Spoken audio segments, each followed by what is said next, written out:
Yeah. Okay. All right. Okay. Mhm. Well, hey, Montreat College students, this week we're diving into career development and talking about some of the different theories that we're doing. And I thought we'd change it up. Instead of me just rambling on about nonsense like I normally do, I said, let's talk to somebody in the field working in this space and giving us a little bit of insight of what this looks like when we apply it. I think that'll help us grasp a little bit more understanding of what career development means and also career counseling in terms of what it looks like working with clients. And so I've invited the always wonderful Dr. Josh Mangin to join us today. Dr. Mangin and I were good friends, went to university together out in Wyoming, and we've stayed close as colleagues, working on some different projects and things over the years, and presented at different places. And Dr. Mangin is currently the research compliance training manager at the University of New England, and he's agreed to have a little bit of a conversation about his work. He's worked a lot around the area of career development, written some articles that I'm going to share, at least one of them, that with the class today, and also has done some work as a career counselor as well, and so kind of working in both of those spaces. And so yeah, good morning, Dr. Mangin. Good morning. Thank you for having me. It's exciting. Yeah, no, thanks for doing this. So, I guess maybe to get started, maybe tell us a little bit about your role as the research compliance training manager, which just sounds so riveting.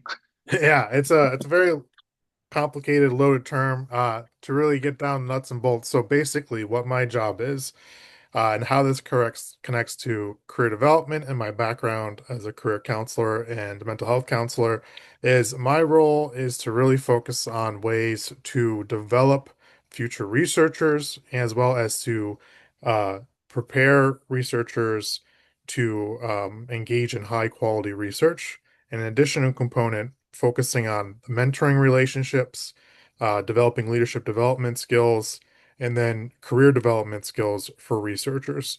So applying a lot of that background in mental health and career counseling using, the holistic model and career development models specifically towards a population of researchers. And a lot of this comes from federal requirements going back to the 1970s, realizing that in order to have a really robust research in the United States, we need to have to attract a lot of different perspectives and to keep people in the field. There's a term called brain drain, where what happens sometimes because of the stress and hyper-competitiveness within science and research is people who have a lot of training and experience may decide to leave the field due to personal issues or stress or issues with work-life balance. So that's where my role comes into play is how do we best prepare people to navigate these careers and then support them in those careers. Does that make sense? Yeah, so I mean, it really is one side of actually maybe teaching the practical steps for research, but it's also and make sure it's compliant, obviously meeting regulations, structures of grants and things like that. But there's also this career development side of what I really heard was preparing folks for this career as a researcher, but also sustainability in their careers, Yep. maybe looking at really retention for the field as Yeah. well. Yeah, and it connects too, like I'm sure students may have come across or will come across, like especially for school counseling. School counseling really grew in the United States because Mhm. of initiatives to help promote STEM, especially Yeah. going back to the 1950s. And so this kind of position I'm in really has echoes to that of how do we Mhm. best support people in the STEM field. Mm-hmm. Yeah, and even out of that, we talked about this last week for this class of how really everything we do in the counseling world and mental health, especially in counseling as a profession, really does stem from the career work. And we Yep. look at assessments. We look at the reason we even look at personality assessments. A lot Yep. of that is tied into career. We talked about that last week. Mhm. But let's dive into the career development component. What are some ways that you help with that sustainability of keeping folks in the field, Yep. maybe keeping even researchers engaged. I mean, tell me about what model maybe you use, or maybe what that looks like. For sure. So what's helpful is old school supers developmental stages. Hmm. So realizing when in my role, we're dealing with undergraduate students, graduate students, and even faculty. And so you have people in wide variety of career stages. So undergraduates, could be a freshman, they're just getting into research, they're very novice, they're learning what their needs are very different than comparing to a faculty member who's been working in this field for 30 something years. So it's really what's very key. And again, this is helpful coming from a counseling background, is I have to really understand each perspective or each group I'm working with. I can't develop a model or a program that is geared towards, one person. It really has to be flexible to meet all these different needs because the needs of an undergraduate student can be very different than the needs of a faculty student. And in addition to that, there's a federal requirement that every 4 years or in a new career stage change for a researcher, they have to have specific training that is relevant to their own career path. And so then what that means to be compliant, we have to develop training that's unique and specific to each career path who's for the researcher. So Mm-hmm. Super's developmental model really helps understand where people are at. And then what I used to do a lot when I was working as a career counselor and even mental health counselor, I used Savickus's career construction model. So really Mm-hmm. understanding of how people make meaning of their career is another component. So to give a real world example, when I'm working a lot of times um, with researchers, is really trying to go back and remind them, okay, what made you decide to become a researcher in the first place? And many times you'll hear stories shared about their childhood connecting to wanting to understand something or a curiosity of like, studying bugs or working with mud. There was a this drive to really further understand or to teach something or to discover new knowledge. So I like tapping into that to begin a lot of our trainings because the training, even I'll admit, the requirements can be sometimes boring or it can be sometimes frustrating. And again, a lot of this stuff, especially when working with someone who's been in the field for 30 something years, this isn't new. So it's helpful to remind them, okay, well, what is your passion? Because again, in most careers, there's a lot of frustration, stress, hyper competitiveness, focusing a lot on quantity over quality. And so by kind of using a more career construction perspective allows us to find that meeting, to find the quality components of why people want to engage in the work they do. Mm, I love that, right? And actually, something I had students do this the first week was even go back into sort of understanding their why or their meaning Yes. that's bringing them into this career as wanting to pursue a Mm. counseling degree and move into that. Yeah. And I think it's the tension point that I see in career development between the deep, fulfilling meaning part of life and the things we want to get out of it, and then we get caught up in sort of these external factors down the road, time commitments finance is obviously a big part of career, Yeah. stress that comes with it. And so it sounds like you're trying to develop plans that sort of balance both, or really getting folks to start with what brought you to this. Yeah, because connected to that, so what's unique for academia or science and researchers is much of their career promotion or their success actually comes from other people. So like Mm. what's very important, research is very expensive. And so a lot of times researcher needs to get grants, whether it's from Mm. the government or private funding sources. And those have to go through a review process. And they're very, very hyper competitive. In addition, another hallmark of a lot of researchers' careers is publishing in journals or presenting at conferences. And again, many of those are peer reviewed. So there's other people determining whether or not their work is worth, being published or being shared. And again, Mm. a lot of promotional, like let's say tenure for a researcher or getting a new title, goes through a peer review committee. So Mm. what that's very important, I think, to understand is for some careers, someone's sense of progress really comes from the acceptance of their peers. And many times, these committees really don't know the person. They're just going off their resume or Mm. whatever they're judging the work.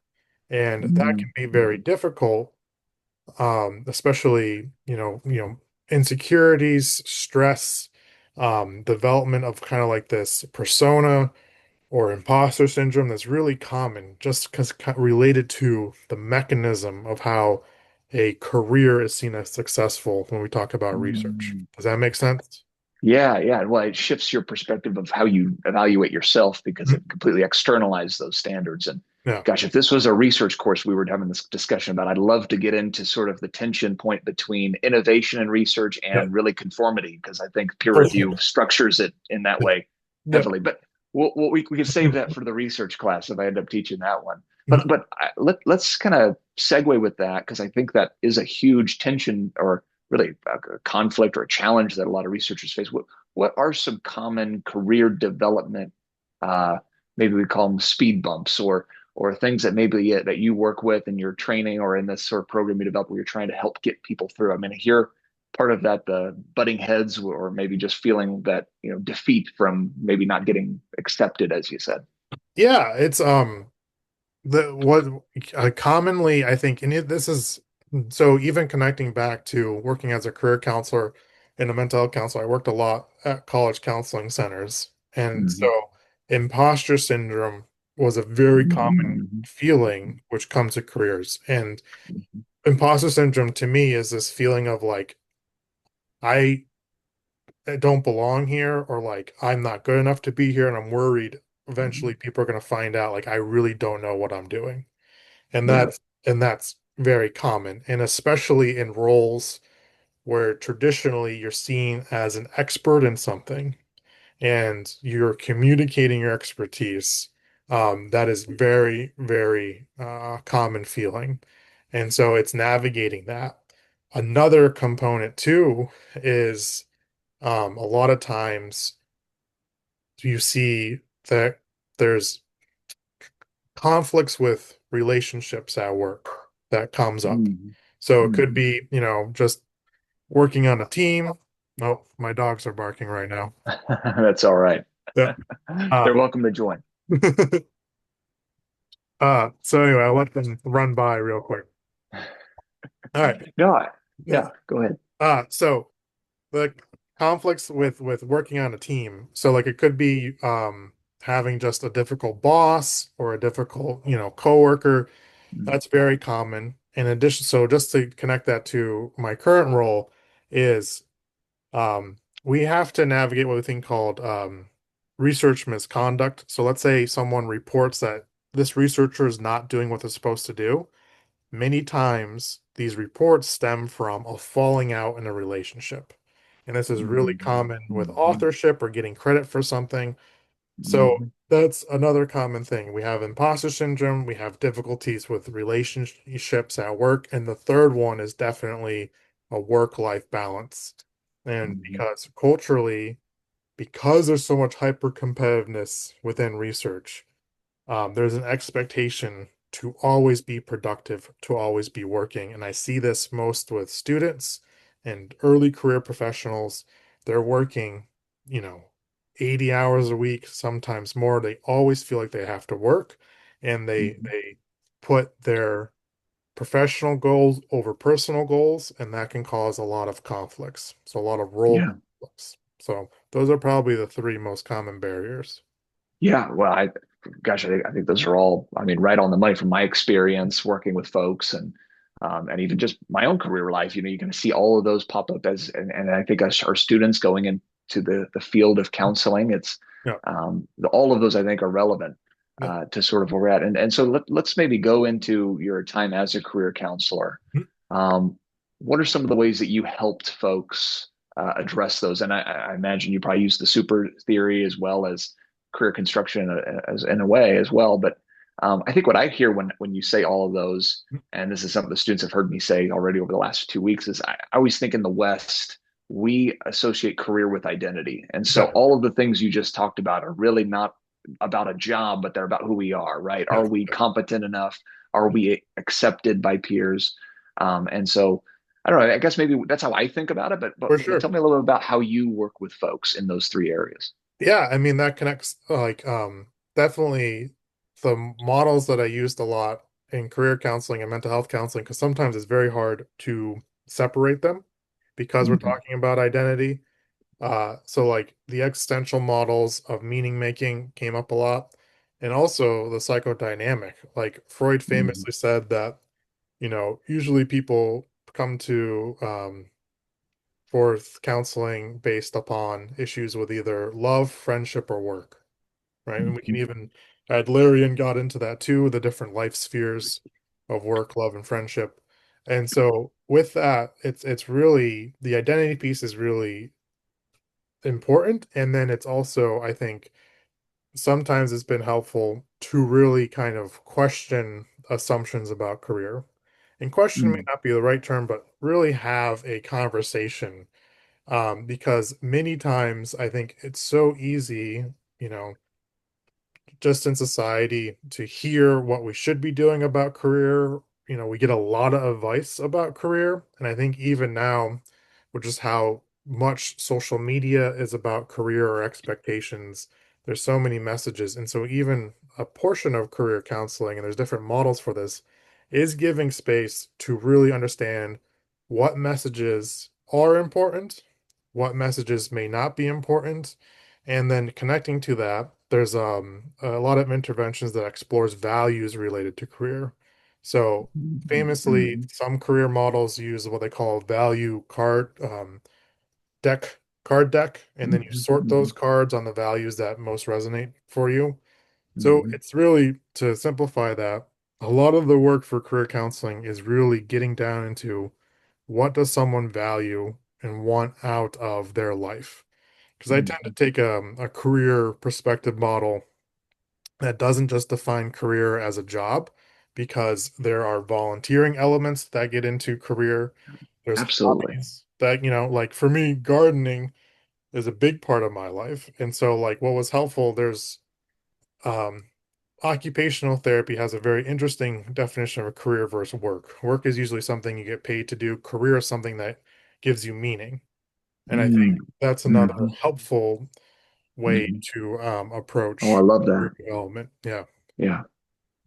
No, I love that. I think that rings true to me. I think that we try to put it into a box, and I think that's because of some of the messages we receive, right? Societally, we hear, values that are associated, and we all have that, right? I've met people who, to them, uh, what makes a career worthwhile is about the paycheck and the Mhm. size of it, not the actual work. That's just the Yeah. thing you do. And others who it's like, no, this school, we're at a faith-based institution, so we focus all on calling, and there's this idea of Sure. it being a value that's beyond sort of a financial thing, but it's actually about making a meaningful impact on Yeah. our communities. And the ways that we value that, I think, is such an important part for us as counselors when we're working with people, is to, like you said, using that sort of value deck kind of way of thinking of it, Yeah. of how do we value these things, where do these things line up, and realizing it's not all or nothing. It's not like you just have to volunteer all your time. You might have responsibilities as well, but how Yeah. do you balance that and put that together? Yeah. And then also, I think what's also helpful too is there's a term now that's becoming more popular called a squiggly career. So like Mm, back to the message, many times we hear of like this idea that career is kind of like a stair ride up or like an escalator up. You start here and you make your way to the top. Whether that's promotion or increase in paycheck, whatever that may be. But for many people, career is more this crazy squiggly path. Um, yeah. and like, so for example, myself, like, meant when I started in my undergraduate career, I'm like, all right, I'm going to be a mental health counselor, something I'm going to do. And then as more experiences came in my life, I had more opportunity to get into research, and I loved the research component. That was never a planned element. My career path is very, very squiggly. And I think also that's helpful, especially I think developmentally. What's very hard, I think, especially working with high school students and college students, especially undergrads, is there's this expectation that they need to have their career planned out by junior year of Mm, high school because they're going to apply for their major and their major is going to get into the job. And I think in just knowing a lot of people in their career lives, that what you expect at 17 is not always how it ends up. And a part of that too is you get exposed to more and more pathways. I think like when you talk to a lot of students and even looking into to middle school, many people talk about careers that they're just exposed to. So commonly, there was a research report that came out, I think a few years ago, where one of the most popular jobs that middle schoolers want to be was influencers because they're just, Mm, online exposed to that. And mm, again, it just like commonly too, long time you would hear people want to be doctors or lawyers or whatever. It's just because those are careers they get exposed to. And so our career journey is always going to be unfolding because we're going to be learning new things, developing new senses of self. And so like that's the other component that I would see a lot, especially with younger uh clients, is the shame of I don't really know what I want to do, but I feel like I need mm. to have it Yeah, planned out. And yeah. it can be helpful of just like sharing that for a lot of people, they didn't plan, how they planned it ended up very differently, and that's okay as well. Yeah. But I've used this with clients too, kind of that similar idea is that there's this feeling, like you said, especially when you're talking about high school, early college, or even later in college, or Yeah. what we think of like traditional undergraduate ages, Yeah. of this idea of I have to know all of the steps. I need to know, I need to plan from here to retirement. I need to know everything of what life needs to look like and Yeah. what I need to do. And there's shame that's tied into not knowing that. Yep. But there's also it feels to me they have to have it so concrete. And I always try and shift the perspective to the adventure of it. I always Yeah. like that kind of that this is an adventure, and today this is what you're pursuing, but you don't know the next challenge ahead. Which kind of brings me to another common area that I think we're seeing. So when we look at kind of just careers over the last few generations, back in the 50s and 60s and 70s and really around the 80s and 90s, it shifted a little bit. But there was this expectation that you pick a career Mhm. and then you would maybe find a job that lines with that career and then you would stay there until retirement. Right. And there's a lot of factors. I think we could go into economics that go into it. We go Yeah. into all sorts of politics, all sorts of things into Right. why. But there's been a shift where now, like you said, we are seeing a lot more of that squiggly line Yep. type of journey. And I think what I'm seeing in my work is that a lot of people run into those three things you mentioned: challenges with colleagues, maybe imposter syndrome, work-life balance, which we can get into that too. Yep. And I think there's a breaking point between, do I tough this out? Mm. Do I find a way to overcome this, or do I just bounce, find a different job, go do Mm. something else? Yep. And I think that's a much bigger. I mean, I think you see that out in clinical mental health counseling across the board, not just Yep. in careers, but other areas of life too. For Maybe sure. walk me through. Have you seen that? What are some of the things that you find helpful for folks in that space? Yeah, for sure. And um it's becoming very more prevalent now, Yeah. especially where in my job, higher ed and research is definitely going through a transition to keep it very simple. And Mm, so there is a lot of that. Is this something worth sticking to? Do I go somewhere else? And it's been very difficult. This current job market, there's been a lot. It's a very tough job market right now for undergraduates, for people trying to change careers, and there's many reasons for that. And so, yeah, it is difficult, and I think too, what's also with this, and this connects to existentialism, is the unknown about career paths is really mm. present now. There's a Yeah, lot of absolutely. discussion, yeah, of what the future of work. And connected to that, it's hard to not mention AI. Like Hmm. any conference or webinar you see, in any profession, not just counseling right Mm, now, is there's going to be a top conversation about AI. And so that's another area where just people are really unsure of what their path is going to be, and things are changing rather quickly. So I think another component is, yeah, how do you deal with the unknown? Because what's also very hard with career is for many people, they invest a lot of time and money in developing certain set of skills to be in a hmm. certain field. And it's really hard of like, okay, what do I do now? Like I've dedicated my life to developing as an accountant, and now I feel Hmm. like I need to move somewhere else, but I really don't know where to go. So I think that's the unknown is really prevalent right now. Yeah, yeah, for sure. And I always kind of see that like as life progresses, the compounding well, one, you've got the compounding time, right? You've got financial investment into education. You've got, hey, I've spent 20 years in this. What am I going to go change now, right? That your perspective shifts, Yep. but also your responsibilities change, right? Of- I mean, your career often locks your, or especially a job, maybe not a career, but a job or position you're in will keep you geographically located into a Yes. space. It keeps you economically at a certain level. Yep. And so there's a lot that goes into that too, and depending on what responsibilities you're maintaining at that point.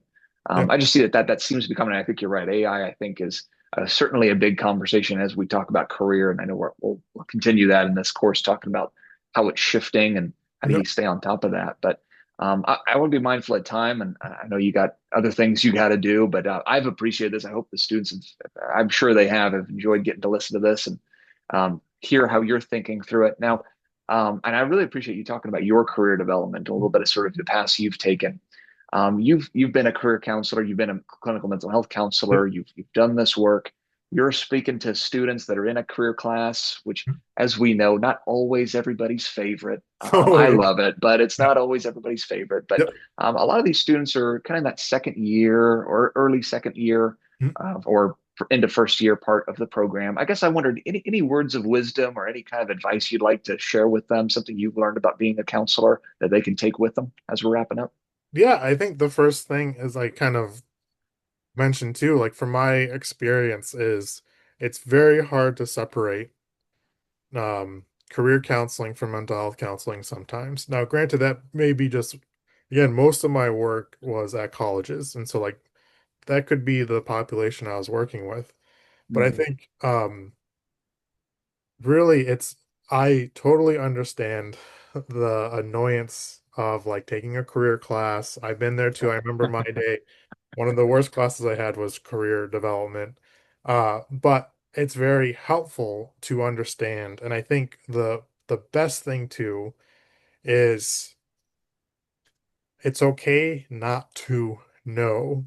And I think sometimes there's this feeling with career development, and I see it a lot with career development. The profession of career development, including career coaching, is a lot of times people are like, all right, well, we're going to make the resume for you or your LinkedIn page that's going to get you a job or to do this, etc. Like, or we're going to do this career assessment and this should be the job you should have.